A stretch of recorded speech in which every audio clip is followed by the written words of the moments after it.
Pronto, estamos ao vivo? Então, boa noite, bom dia e boa tarde para todas as pessoas que estão vendo e que verão este vídeo. Para quem não sabe, sou. Se bem que está dizendo que o vídeo ao vivo está começando. É. 2 minutos já? Vixe. Boa noite, boa tarde, bom dia para todas as pessoas que estão vendo verão este vídeo.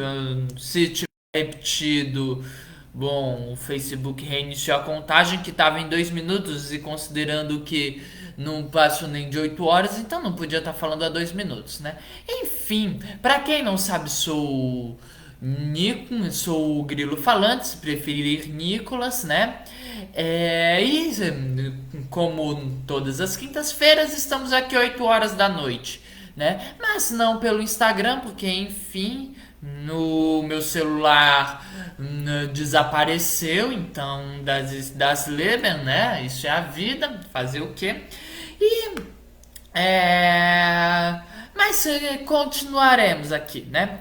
Então hoje o vídeo vai estar postado no Instagram mais tarde, né?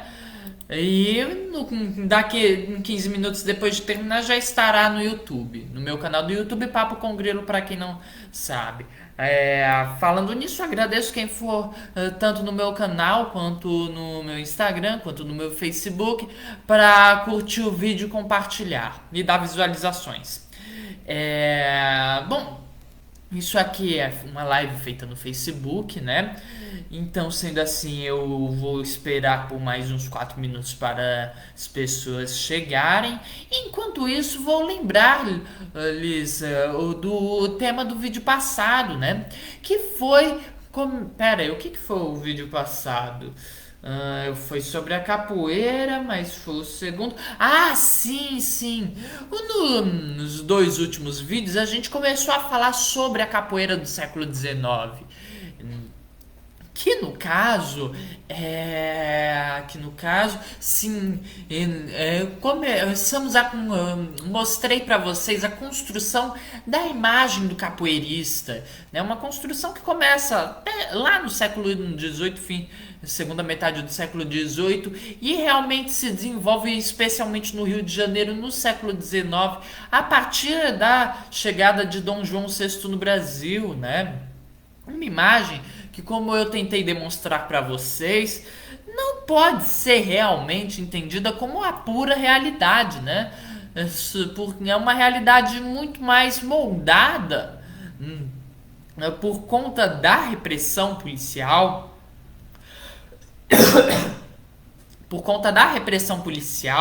e também moldada pela mídia mesmo, né? Pela propaganda negativa constante todos os dias dos jornais. É, que não é, e que você vê que não tem como ser uma coisa realmente compatível com a realidade, não apenas pelas notícias de jornais, né, falando de uma sociedade secreta de assassinos sanguinários, mas também pelo fato de que você não vê este mesmo pensamento em São Paulo, e na Bahia, onde você praticamente não tem casos de pessoas presas por capoeira, né? Apesar de, no caso de São Paulo, especificamente, envolver uma série de outras questões, né? Questões assim, muito maior, que vai além apenas de uma preocupação com a prática da capoeira, né? E no vídeo de hoje começaremos a falar sobre as divisões entre os capoeiras, porque o que acontece? O que tanto dá medo na capoeira não é apenas o fato de ser uma sociedade secreta de assassinos sanguinários que derramam sangue sem nenhuma razão além do puro prazer, né? A grande razão para se temer a capoeira não é apenas por ser uma luta extremamente eficiente, né?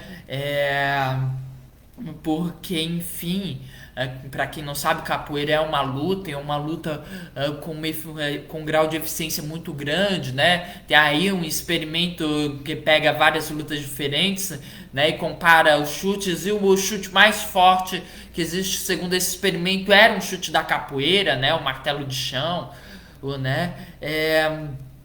Além de tantos outros exemplos que poderiam ser dados, né? Tipo aquelas histórias do capoeirista que sozinho conseguiu dar couro em 20 policiais, porque tem histórias assim, né? Inclusive acho que Conde da Barca, que é o nome, agora esqueci, né? Mas que é um capoeirista lá de São Paulo, sobre a qual a gente vai falar depois, né? E que inclusive fundou uma malta. Ele conta uma história desse estilo, né? Um capoeirista que enfrentou não sei quantos soldados, conseguiu derrubar todos, bater em todos e só foi preso depois que só foi preso a bala, né? Você tem a história, tem um outro cara aí, acho que também lá, que é não lembro agora se ele era realmente. Não, ele não é comprovadamente um capoeirista. Talvez ele fosse, né? Mas um militar que estudou lá em São Paulo, né? Inclusive junto com esse cara que eu acho que é o Conde da Barca, que ele conta numa apresentação dele defendendo a capoeira como uma prática de luta ensinada aos militares, né, para combate corpo a corpo. Ele fala que ele uma vez viu um capoeirista derrotando 20 pessoas, né? Então, assim, tem um monte de coisas assim, além do Besouro Mangangá, né, que é um exemplo perfeito. Ou então, se eu não me engano, o Cirilo, né, no século XX, que derrotou um lutador de jiu-jitsu com um único golpe em uma luta que durou segundos. Né? Tá certo que, pra ser justo com o lutador de jiu-jitsu, ele tava indo cumprimentar, né? Abaixou a cabeça, o Cirilo achou que ia ser assim um golpe mortal, né? E aí ele pegou e deu um rabo de arraia, né? Mas enfim, o importante é que ele ganhou com um único golpe, deu um nocaute, né? Detalhes não importam. Eu vou contar mais desse episódio direito depois, assim como desses outros dois que eu comentei, né? Que agora eu tô em dúvida quem que falou o quê. Mas enfim, né? Não é por causa de ser uma luta eficiente que a capoeira era temida. Verdade seja dita, para começar, lutas no século XIX era uma coisa bem restrita, né? Tava vendo um dia desses um vídeo sobre a Savata, né? E o cara disse, e o professor lá de Savata, para quem não sabe, Savata é uma luta francesa, de corpo a corpo, né, combate corporal, o que influenciou muito a capoeira do Rio de Janeiro. Inclusive a própria base da capoeira do Rio de Janeiro era a base da Savata, né, que era a guarda, que se chamava. E assim como a capoeira, a Savata era, hoje em dia não, né, mas era uma luta de pé e mão aberta, né. E no caso, por que era de mão aberta? Porque na França, na época, um soco era tido como arma letal, né? Então se você metia um soco na pessoa, tava na mesma categoria de meter uma facada, né? Arma letal. Então, lutas de maneira em geral não eram bem vistas pela sociedade em geral, né? Isso é claro, se você fosse um marinheiro, um pobre, desvalido, né? Se você for das camadas populares, agora se você fosse um nobre praticando praticando a esgrima, aí já não era o caso, aí já era uma coisa completamente diferente, né? Então tem esse detalhe. Né? Mas a capoeira foi tão perseguida por quê? Porque a capoeira foi um dos movimentos negros, se não o mais, né? Mas pelo menos um dos mais organizados, com nível de maior organização que você teve no Brasil, né? Das manifestações negras. O nível de organização da capoeira não tinha igual. Os capoeiristas, eles tinham um alto grau de organização interna, né? E a organização essa que tem muito a ver com a divisão da capoeira, com a origem da capoeira, né? Que a gente irá comentar, né? Que é justamente o tema que irei tratar neste vídeo, né? né? E aí, para refletir um pouco sobre ela, eu vou cantar aqui uma música do Mestre Capu, é de rua, né? Que no caso eu creio que irei trazer ela nos próximos, porque ela diz justamente dessa questão da divisão da capoeira, né? É, essa arte que te ensinaram, negro, não tem camiseta, não. Essa arte que te ensinaram, negro, não tem camiseta, não. Negro criou a capoeira sem discriminação e lutaram com coragem. Era tudo com as mãos. É de rua, é de lua, é de rua. Faz a chamada na cruz. É de rua, é de lua, é de rua. Capoeira que me conduz. É de rua, é de rua, é de lua. Se eu te falar que foi um certo negro que cantou uma canção, o criador da capoeira, o negro, cujo nome não sei não. Seu Bimba e seu Pastinha fizeram evolução. Minha arte é uma semente que brotou foi pelo chão. É de rua, é de rua, é de lua. Faz a chamada na cruz. É de rua, é de lua, é de rua. Capoeira que me conduz. É de rua, é de rua, é de lua, né? Apesar de ter falado, né, para quem não sabe, né, ele fala que essa arte que te ensinaram, negro não tem camiseta não, né? O que ele quer dizer com isso, para quem não sabe? Nos grupos de capoeira em geral, eles se diferenciam. Tem várias diferenças, né? Quer dizer, a graduação, né? Mas principalmente a diferença que você olha, sim, sabe qual que é o grupo do cara é pela camiseta, né? Que traz lá agora eu não sei se o nome é escudo, brasão, emblema, agora eu não lembro, né? Mas enfim, né? O símbolo do grupo, né? Tipo, no Capoeira Brasil é um berimbau com uma bandeira do Brasil, né? Enfim, no caso o berimbau preso no caso a bandeira presa no berimbau, né? Na raiz do Brasil o símbolo é uma bandeira do Brasil também, só que o azul dela, só que é aquele círculo azul, né? Uma cabaça de berimbau, né? E aí tem o berimbau. Tem um grupo também, escola, capoeira, qualquer coisa, né? Que são dois berimbaus fazendo o símbolo lá preto e branco do Kung Fu, né? O Yin Yang, né? Enfim, tem um monte, né? E você vê logo pela camiseta que fica estampada, né? Então, quando fala que essa arte que te ensinaram negro não tem camiseta, não quer dizer que a capoeira, né? Não, quando ela não é de um grupo, ela não é dividida, ela é ela e pronto, né? Não há uma divisão, né? E aí ele fala que quem criou a capoeira, né, foi criada sem nenhuma discriminação, né? E aí, no caso, depois ele fala, né, que não sabe o nome do criador da capoeira e que o Bimba e o Pastinha, sobre quem nós vamos conversar futuramente, tipo, bem futuramente mesmo, né, fizeram uma evolução, né, evoluíram a capoeira, trabalharam a capoeira de uma maneira mais sistemática, né? O Bimba criou um estilo de capoeira completamente diferente, não completamente diferente, mas diferente em vários aspectos, enfim, né?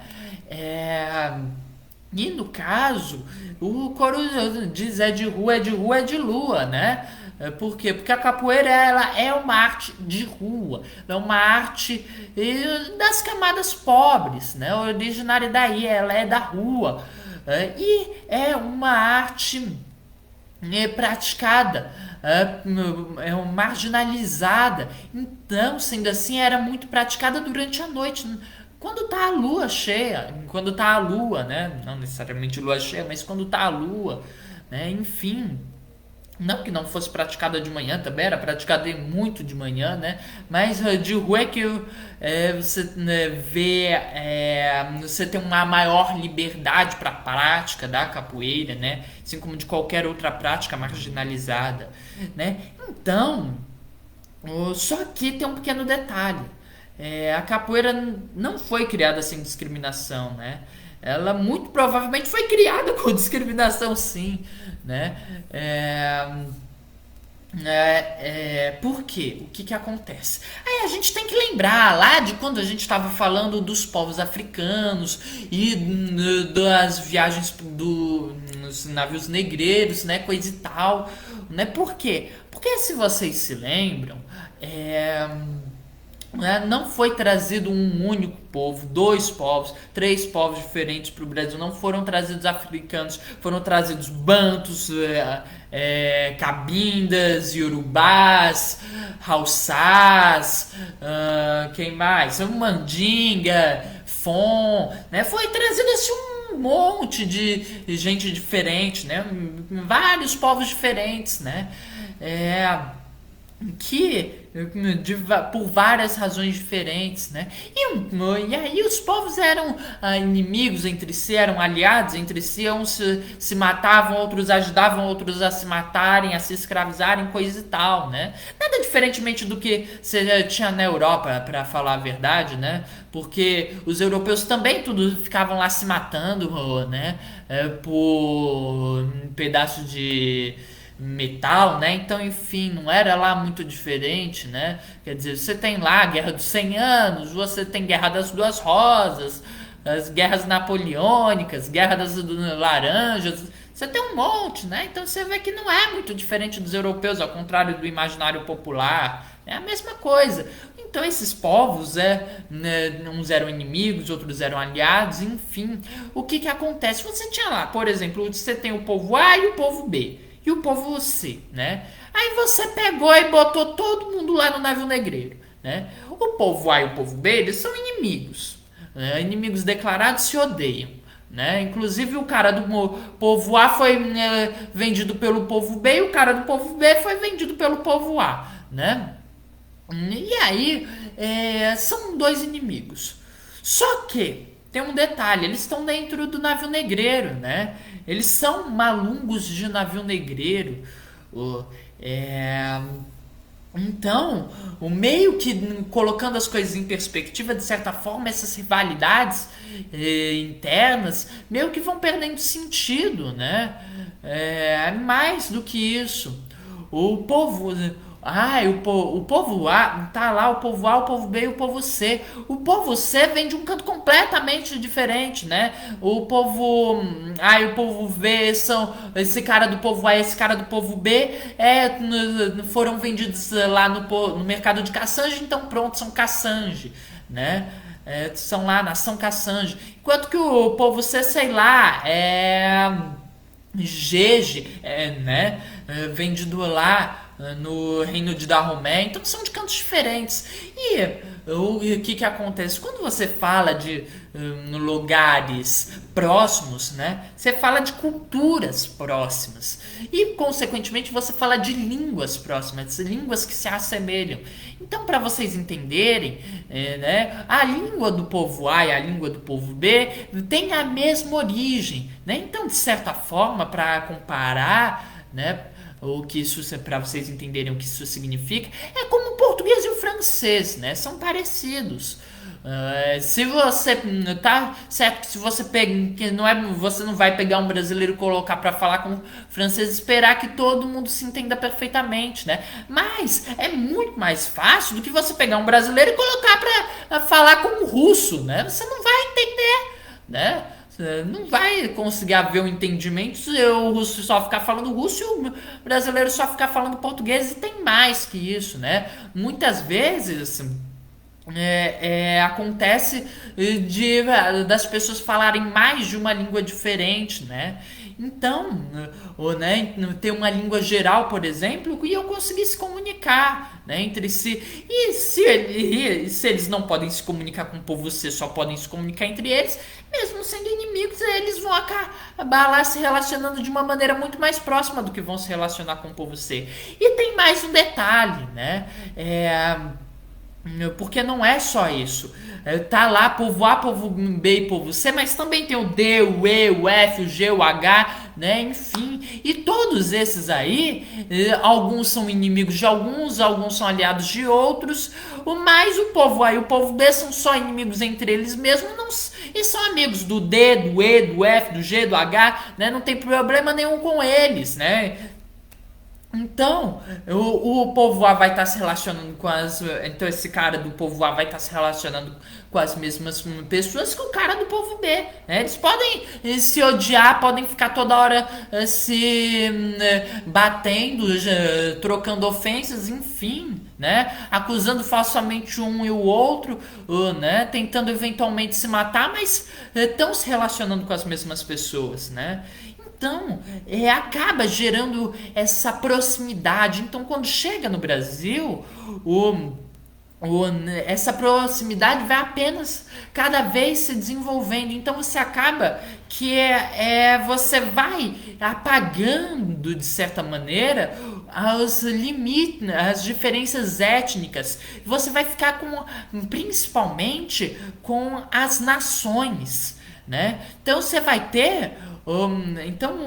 E o que são as nações? As nações são essas referências para indicar de onde é que o cara foi comprado, né? Então, se foi comprado no mercado de Caçanja, é Caçanja. Se veio de Luanda, agora eu não lembro se era Congo, mas enfim, ou era Angola, né? Se veio lá de Danromé, Jeje. Se falava muçulmano, era malê. Se veio de um porto lá do reino Yorubá, era Nagoa, né? Então você vai acabar que as pessoas de mesma nação vão acabar se aproximando e vão começar a se ver como iguais e ver as outras nações como diferentes, né? Isso é uma coisa muito importante para se entender toda a divisão da capoeira, né? Toda a divisão interna. Então, o que acontece, né? E aí, para ficar mais claro como essas divisões acontecem, porque que a capoeira começa a se divide, né? Vamos começar por partes, né? Então, antes de falarmos de divisões específicas de cidades, né, das divisões das maltas, vamos falar das divisões entre províncias, né? Porque como vocês já devem saber, se não sabem, saberão, a capoeira, ela foi, como se diz, ela foi praticada literalmente de norte a sul do Brasil. Você tem registro de capoeira no Pará, no Ceará, em Pernambuco, Alagoas, Bahia, Bahia, apesar de ser mais controverso, no Rio de Janeiro tem pra caramba, São Paulo e até no Rio Grande do Sul, né? Então capoeira literalmente estava de norte a sul do Brasil, né? E cada capoeira vai ter especificidades próprias, né? De maneira geral, várias capoeiras elas vão se assemelhar, né? Mas vai ser como Angola regional, assim, de certa forma, né? Pelo menos na maneira como eu imagino, né? Você vai ter diferenças, né? Se não diferenças de estilo, como por exemplo, pegar a capoeira baiana, a capoeira de Angola, né? E se você comparar a capoeira de Angola, que é a capoeira baiana, né? Ou pelo menos a coisa mais próxima que se tem da capoeira baiana, comparar com a capoeira com o que se tem da capoeira carioca, né? É uma coisa muito diferente, né? A base vai ser diferente, né? Porque para começar a capoeira de Angola, né, fica com uma mão aqui, outra lá para trás, né? E a capoeira carioca, ó, com a mão aqui como na savata, né? Aí com capoeira de Angola você vê, né, a posição dos pés. É...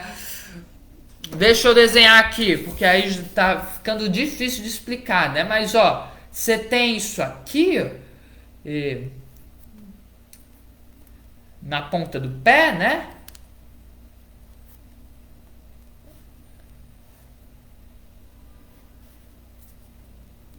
Pronto. Então, opa, se bem que essa aqui é a da regional, né? Tem que ser mais baixo esse braço. Esperem um pouquinho aqui que o artista está trabalhando. Pronto, uma coisa mais ou menos assim, gente. É um esboço rápido, né? Agora, já a capoeira, né? Já a carioca, né? Ela vai, a base dela vai ser mais ou menos isso aqui, ó.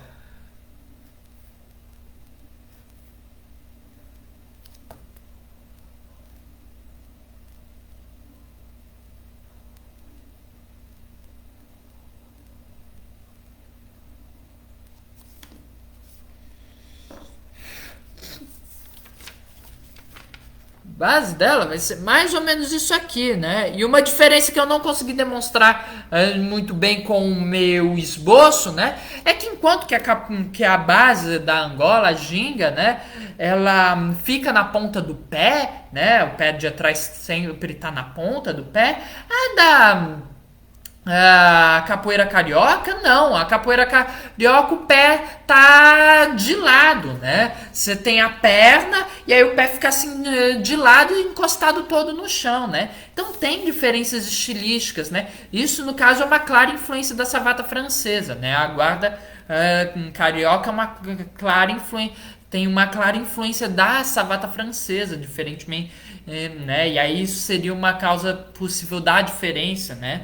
Mas enfim, vão ter muito provavelmente ter essas diferenças estilísticas, mas principalmente as diferenças vão estar na construção histórica em si, né?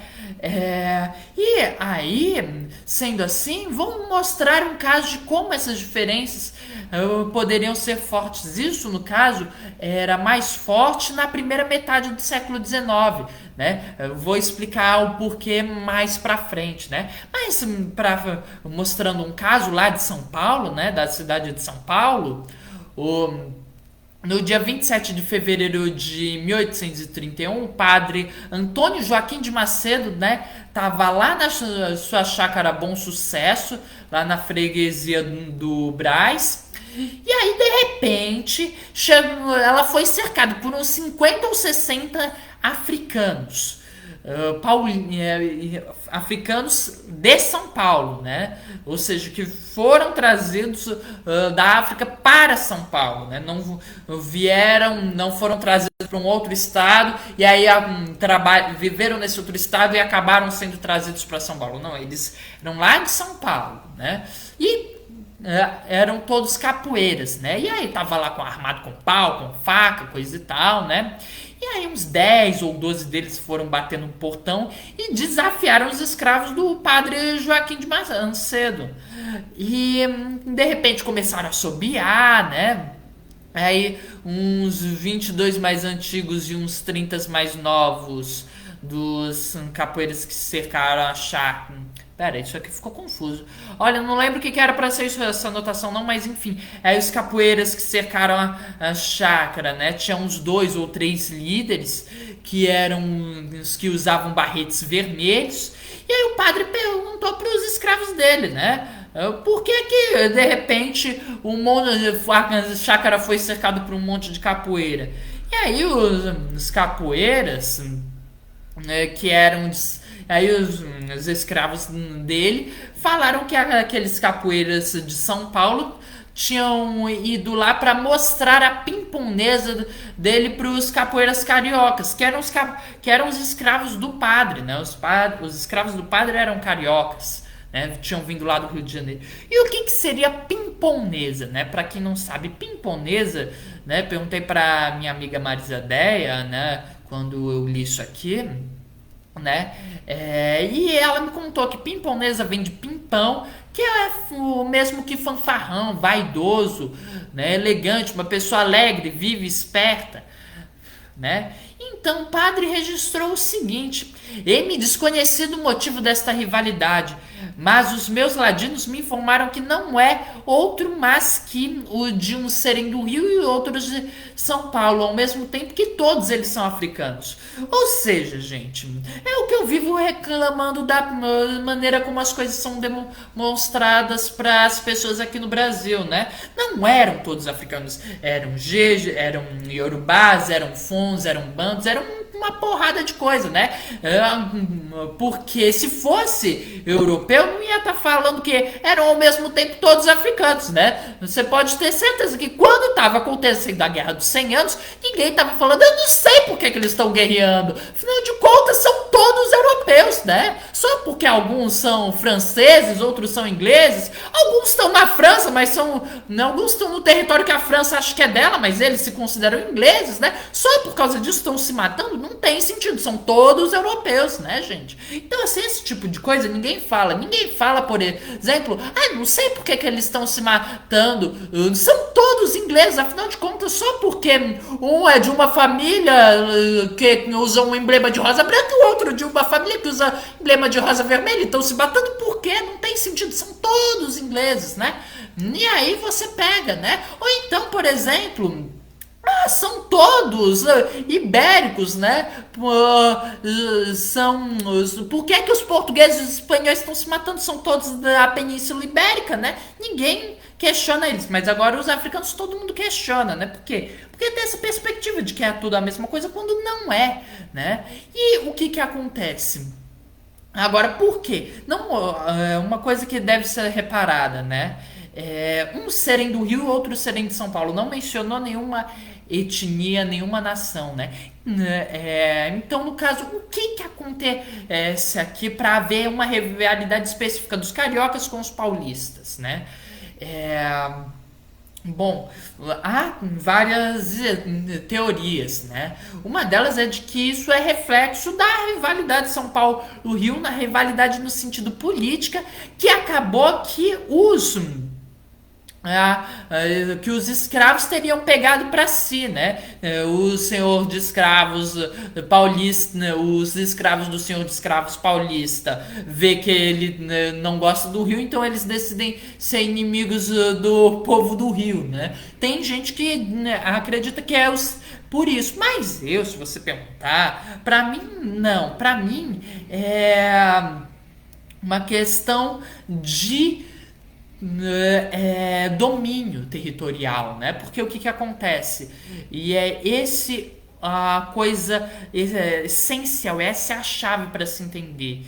Os escravos, quando a gente fala de um ambiente urbano, a gente fala de um ambiente com maior liberdade de locomoção, a gente fala de um ambiente onde o escravo tem o direito de vender coisas ele mesmo, né? Então, então você pega um cara que tá lá em São Paulo, né, plantar coisa nas chácaras que acontecia, né, e aí vai vender lá para as quitandeiras, para elas venderem para a população em geral, né? E aí ele tá lá na vida dele, vendendo as coisas, ganhando o dinheiro dele, e aí de repente vem alguém querer competir, alguém que não é de São Paulo, alguém que veio lá do Rio, né? Então o que acontece? Tá tirando o emprego dele, por assim dizer, tá tirando a fonte de renda dele, tá tirando o dinheiro que ele vai usar para comprar a liberdade, quando não para ficar bebendo, né?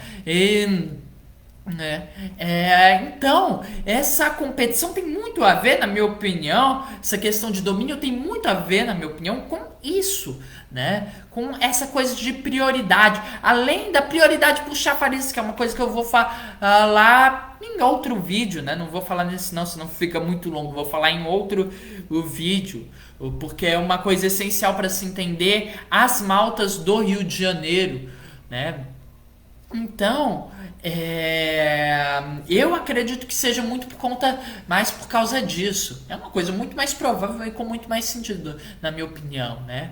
É, e que é a mesma lógica que, para você que não conseguiu entender, né? A mesma lógica que, por exemplo, deixa eu ver. Ah, já sei esse povo, né? Que é contra a imigração, né? Que mora no continente americano, né? Tipo assim, no Brasil, e é contra a imigração, né? E que a gente só tá esperando para ver quando sai do Brasil, né? Já que é contra a imigração e não é indígena, né? São essas pessoas que eu tô esperando para saírem, ver quando vão sair do Brasil, né? Mas essas pessoas, né? Ou por exemplo, quando você tem o presidente, sei lá, ridículo, né? Com um nome assim meio de que lembra trompa, né? Tem uma certa semelhança gráfica, né? E que foi incapaz de construir um muro, né? E que era contra a imigração de mexicanos, né? Por exemplo, assim, um exemplo completamente aleatório, sem fundamento nenhum, com base nenhuma na realidade, né? Essas pessoas, né, que têm medo de imigrante, que têm xenofobia, né, que tão baseadas, são baseadas muitas vezes na percepção de que o imigrante está tirando o emprego delas, né? É, e é a mesma lógica, né? É a mesma lógica. E o que que acontece? Para vocês perceberem como essa lógica é poderosa, né? É, a São Paulo vivia um monte de crises alimentícias, né? Toda hora São Paulo estava tendo problema de falta de alimento, né? Você teve em 1818, 1823, 1826 e 1828, né? É, e, é, e essa crise de falta de alimentos, né, é exatamente a oportunidade que se tem para ganhar mais dinheiro em cima dos alimentos que o escravo lá está produzindo num pedaço de terra que ele tem lá na chácara do senhor dele, né, do senhor dele, né, e que é um dinheiro que está perdendo porque vê um outro cara de um outro lugar, né, competir com ele. E é claro, tem outros fatores, né? Porque não é apenas essa questão de venda de comida, né? Tem também todos os outros serviços dos negros de ganho que que sempre que vier um escravo vindo de uma outra província vai estar competindo com ele, né? É, né? Outras questões interessantes a serem vistas é, por esse caso, né? A primeira é que é, o uso dos barretes vermelhos pelos líderes, né? E a presença dos assobios. Por quê? Porque são todas características compartilhadas com a capoeira do Rio de Janeiro. Porque o abadá branco, né? Ou preto, dependendo do grupo, ou a camisa preta, dependendo do grupo, né? São coisas que de certa forma novas, assim por assim dizer, na capoeira, né? Mas quem é capoeirista sabe, né? Que antigamente, no tempo lá da velha Bahia, né? Do mestre Bimbi, coisa e tal, se usava muito para jogar capoeira, as pessoas costumavam usar a domingueira, né? O que é a domingueira, pra quem não sabe? É a melhor roupa que você tinha, que você usava pra sair no domingo, né? Porque no domingo não tinha inventado ainda a Netflix. Então, no domingo você ia fazer o quê? Você ia passear pelas avenidas, né? Você ia passear a rigor, né? Então você ia lá com a cartola, a bengala, um terno, né? Coisa e tal. Qual a sua melhor roupa? E aí essa roupa era chamada de domingueira. Justamente porque as pessoas só usavam ela no domingo, né? E aí de vez em quando você encontrava uma roda de capoeira, você ia lá jogar, né? E antes dessa prática, a capoeira, os capoeiristas, eles utilizavam determinados elementos característicos, né? Que eram os barretes vermelhos, né? Eram fitas vermelhas e amarelas, que são todas cores, com um certo simbolismo religioso congo, imbundo, entre outros. né? Também utilizavam alguns ornamentos brancos. E os assobios, né, era uma prática muito comum entre os capoeiras, né? Tanto que tem uma razão para ter gente presa por assobiar como capoeira, porque os capoeiras viviam passando códigos com assobio, né? Você tem casos de capoeira sendo perseguido por outros, né?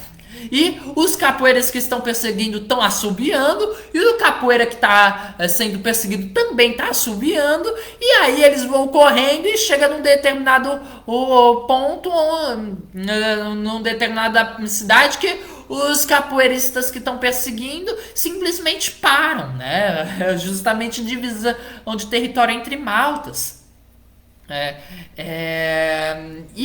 Agora, a razão de terem esses elementos compartilhados, né, podem haver inúmeras. Pode ser porque a capoeira de São Paulo foi baseada a capoeira do Rio, capoeiristas do Rio de Janeiro foram trazidos para São Paulo e desenvolveram a prática em São Paulo. Pode ser no contrário, pode ser porque tinha capoeira paulista que estava sendo preso lá em São Paulo e aí adotou esses elementos, ou pode ser porque quem praticava capoeira em São Paulo era da mesma região da África que quem praticava capoeira no Rio de Janeiro. Então, determinados elementos como essas cores, né, que tem um significado religioso, vão ser compartilhados entre os dois, né? E isso é uma coisa que é muito passível de ser realidade, né? Já que no Rio de Janeiro, nas casas de correção, 3,1% dos capoeiras eram paulistas, né? Você tinha 3,5% pernambucanos, 5,6% baianos e 17% cariocas, né? Você tem, por exemplo, um caso em janeiro de 1849 de um Isaías que é preso, né, que era um pardo claro, o oficial de alfaiate, que era um conhecido capoeirista lá na corte, e era oriundo lá da ilha de Guape, em São Paulo, né? Uma outra coisa interessante de ser vista é que a chácara foi cercada em pequenos grupos, né? Isso é fundamental para se entender as maltas em si, porque esses pequenos grupos, né, tem várias razões quando a gente primeiro é que pequenos grupos eram fáceis de serem dispersados e então eram fáceis de conseguirem fugir. Mais que isso, né? Tem uma outra possível justificativa, que é uma tática de guerra mesmo, né? Porque o exército congolês, ele tinha como estratégia justamente se organizar em várias pequenas unidades independentes uma da outra, que se identificavam por bandeiras de cores diferentes, né? Foi inclusive uma estratégia usada na Revolução do Haiti, e no caso o exército congolês está lá, justamente a região centro-africana, que é exatamente a região de onde os capoeiristas do Rio de Janeiro parecem ter vindo, né? E você tem essa prática de maltas em todo o Brasil. Você tem no Pará, né, relato de briga de capoeiras que eram do um bairro contra os do outro. Na Bahia você também tem essa divisão de capoeira por bairro. No Rio de Janeiro, né? E a capoeira em São Paulo, né, vai ser praticada principalmente nas freguesias do Brás, Santa Efigênia e Sé, né? Mais ou menos isso que eu queria dizer hoje, né? Essa última informação é apenas uma complementação, né? Curiosidade, também vai ter como ponto de encontro lá o bairro do Bexiga, né? Mas enfim, era só isso mesmo. Próxima semana a gente continua. E dentro de 15 minutos este vídeo estará no meu canal do YouTube Papo com Grilo. Eu vou tentar colocar depois no meu Instagram. Deixa eu ver que mais.